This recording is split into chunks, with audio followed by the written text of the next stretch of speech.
மாணவன் நினைத்தால் நடத்தி காட்டுவான் அப்படின்னு அந்த காலத்தில் ஒரு பாட்டு வந்தது. ராஜநாகம் அப்படின்னு ஒரு படம், அது கன்னடத்தில் வந்து நாகரகாவு அப்படின்னு கன்னடத்தில் வந்து, அப்புறம் தமிழில் ஸ்ரீகாந்த் ஹீரோவாக நடித்து ரொம்ப ஃபேமஸான படம். அப்போ தான் அந்த ஒரு மாதிரியான செயினெல்லாம் போட்டுக்கிட்டு பெரிய பெல்பாட்டம் பேட் போட்டு வர்றதுன்னு வச்சுருந்தாங்க.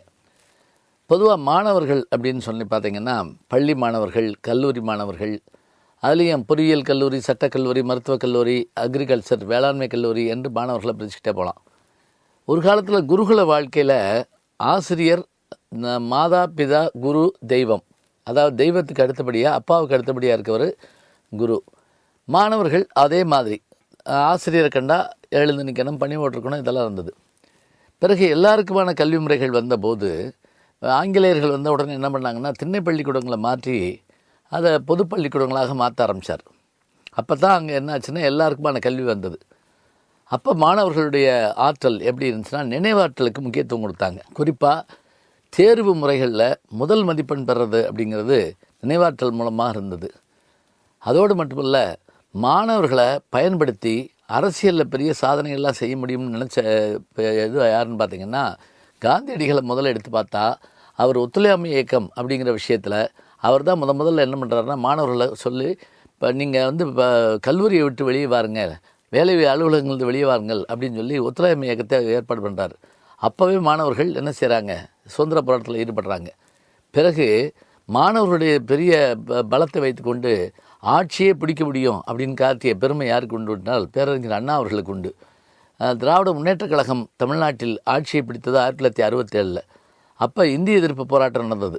அந்த இந்திய எதிர்ப்பு போராட்டத்தில் மாணவர்கள்லாம் போராடினாங்க.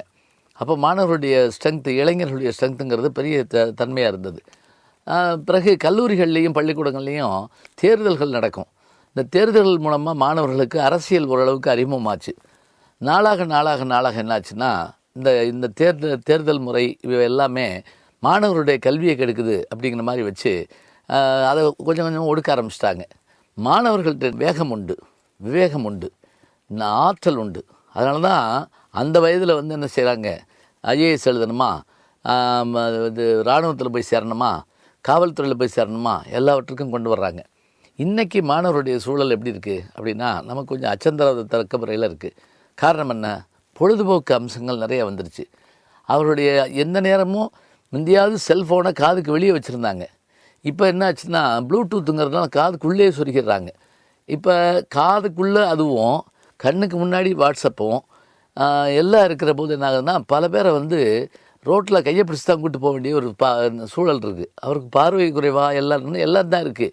ஆனால் லாரியில் அவர் மோதாமல் இருக்கணுங்கிறதுக்காக அவரை கையை பிடிச்சி கூப்பிட்டு போகிறாங்க. பாதிக்கு மேலே எல்லோரும் கையில் வந்து செல்ஃபோனை வச்சுட்டே இருக்காங்க. இது அறிவை வளர்க்குதுங்கிறத காட்டிலும் அவருடைய பொழுதை போக்குதே அப்படிங்கிறது நமக்கு கவலையாக இருக்குது. ஆனால் 20 ஆண்டுகளுக்கு முன்பு இருந்த ஒரு மாணவனுக்கும் இன்றைக்கி 7ஆம் கிளாஸ் படிக்கக்கூடிய ஒரு மாணவனுக்கும் 20 வயது மாணவனுக்கும் 7ஆம் கிளாஸ் மாணவனுக்குமான வேறுபாடு என்ன? இன்றைக்கே அவன் அவ்வளவு செய்திகளை உலக அளவில் தெரிஞ்சு வச்சுருக்கிறான். ஆனால் தன் வலிமையை அவன் இன்னும் தெரிந்து கொள்ளவில்லை. மாணவர்கள் நினைத்தால் நடத்தி காட்டலாம்ங்கிற பாட்டை நான் முதல்ல சொன்ன பாருங்கள். அது மாதிரி அநீதி நடக்கிற போது அதை தட்டி கேட்கவும், தேர்தல் காலங்களில் சென்று ஓட்டளிக்கவும், சுனாமி போன்ற காலங்களில் ஓடி சென்று சாதி மத பேதம் பார்க்காமல் காப்பாற்றவும், நட்பு என்ற ஒரு பெருமையை உலகுக்கு சொல்லவும் யாரால் முடியும் என்று சொன்னால் மாணவ பருவத்தால் மட்டும்தான் முடியும்.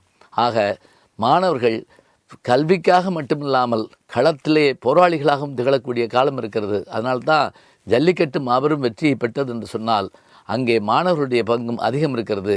மாணவர்களை எல்லோரும் நம்புகிறார்கள். மாணவர்கள் தங்களைத்தாங்களே நம்ப வேண்டும். ஞானசம்பந்தன்